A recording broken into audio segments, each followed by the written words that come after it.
OK, midi et quart, on est rendu à 700 poutines! Lâchez pas, gang! Wouhou!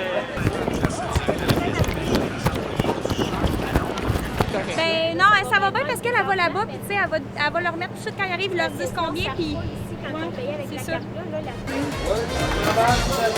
Il fait chaud!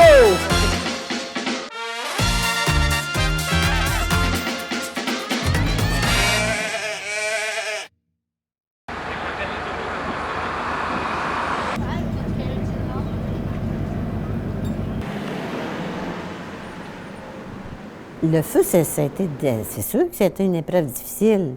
C'est en avril 75, le 5 avril 75. Dans le fond, moi, je suis née l'année de l'incendie. Il faisait une grosse tempête. Oh mon Dieu, ça a pris énormément de temps avant que les sapeurs-pompiers se rendent ici. Les routes étaient bloquées. Ça s'est fait très vite. C'était principalement en bois, là, cette bâtisse-là. Et puis, c'est sûr que ça a été difficile. Écoute, là, ils ne savaient pas s'ils devaient reconstruire après coup. Il y avait des assurances, mais qui ne couvraient pas la valeur de reconstruction, naturellement, comme c'est souvent le cas, devrais-je dire. Ça a réouvert à l'automne suivant. Ça n'a pas perdu de temps, là.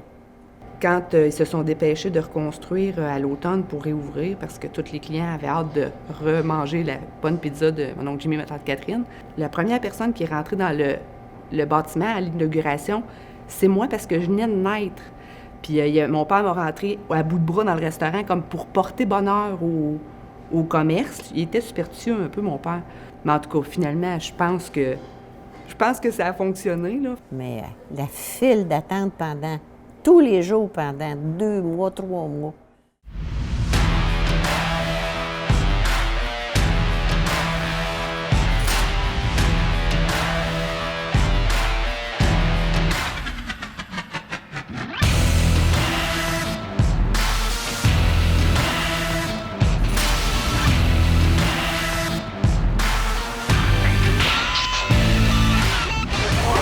OK, midi et quart, on est rendu à 700 poutines!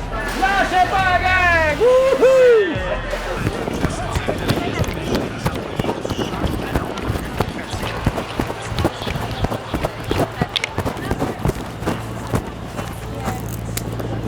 Est-ce que ça se stabilise?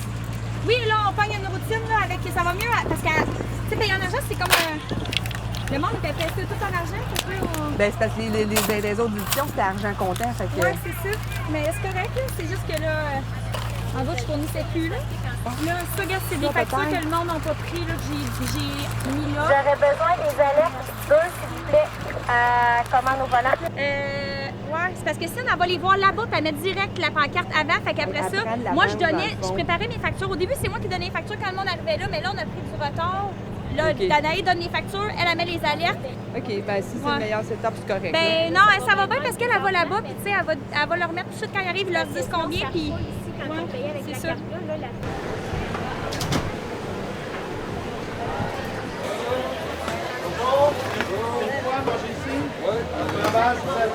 Il fait chaud! Connaissance, les Gatorade sont bons. Ils ont tout le bout. Il a acheté 3 crêtes.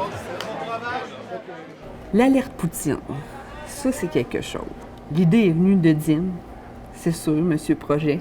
On s'est dit, OK, on veut faire connaître le restaurant autrement, attirer des gens. On dit, comment on va faire ça? Bien, en vendant une poutine avec un coke, 5$. Puis là, de fil en aiguille, il a décidé, homme de défi qui est, de mettre un objectif sur la vente de poutine. C'était 1000, je pense, au début, 1000 poutines. Hey, on ne sera jamais capable de faire ça. Puis les fournisseurs de fromage et de patates frites nous disaient, hey, on fera jamais ça, tu sais. Donc, on s'est rendu peut-être un peu plus que 1000. La deuxième édition, nouvel objectif. On va en faire 2000. Dim, t'es fou, veux-tu vraiment qu'on vende ça de poutine? On a battu 2000.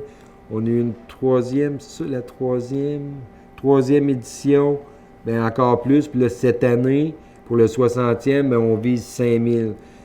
On a fait des tonnes de poutine. On a créé des bouchons de circulation monstres à 138 la journée de l'alerte poutine parce que c'est la foule en délire puis tout le monde veut venir nous aider à atteindre notre objectif. C'est la folie, là. Ça fait Quand tu regardes sur Google Maps, là, il y a un bouchon de circulation de 3 km sur la 138. Il faut que tout le monde participe. Il y a même les voisins du resto qui viennent à chaque année. Puis nous autres, on peut-tu aider? T'sais? On va faire boss boy, on va cuire des frites, on va vous aider. Puis il y a des fournisseurs, des représentants de nos fournisseurs qui ont embarqué dans la cuisine de production. Puis c'est tellement un happening, puis ça soude l'équipe aussi.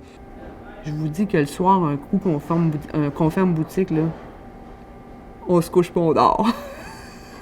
C'est une journée qui est difficile, mais le client est tellement content, puis c'est vraiment c'est original comme concept.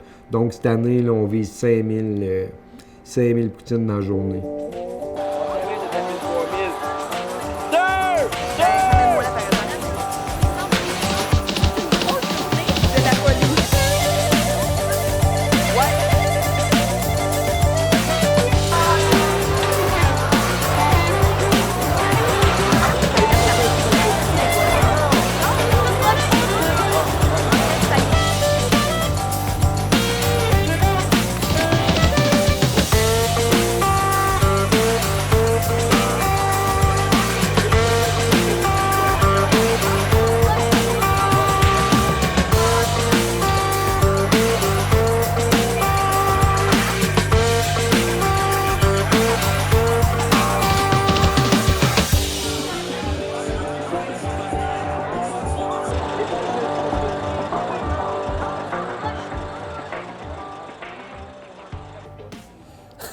Bien, en fait, ils ont oublié, je pense, de compter les poutines à l'intérieur.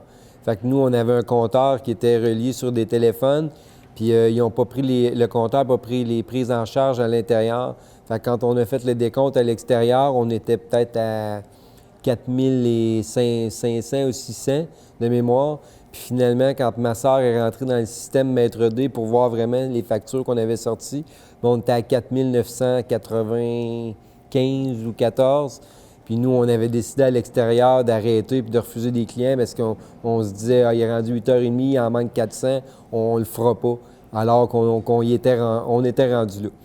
Mais le chiffre, c'est symbolique parce que la journée qu'on a eue, c'était vraiment phénoménal. Fait que c'est plus pour teaser le monde, le chiffre, puis pour nous autres, c'est un objectif aussi. On range tout le soir même. Le lendemain matin, là, les clients arrivent ici, là, puis ça paraît même pas qu'il y a eu une alerte. Là. C'est vraiment important que nous autres, on retombe en service régulier parce que c'est dans une grosse période de l'été pour nous autres, puis qu'on doit servir quand même un grand nombre de clients réguliers.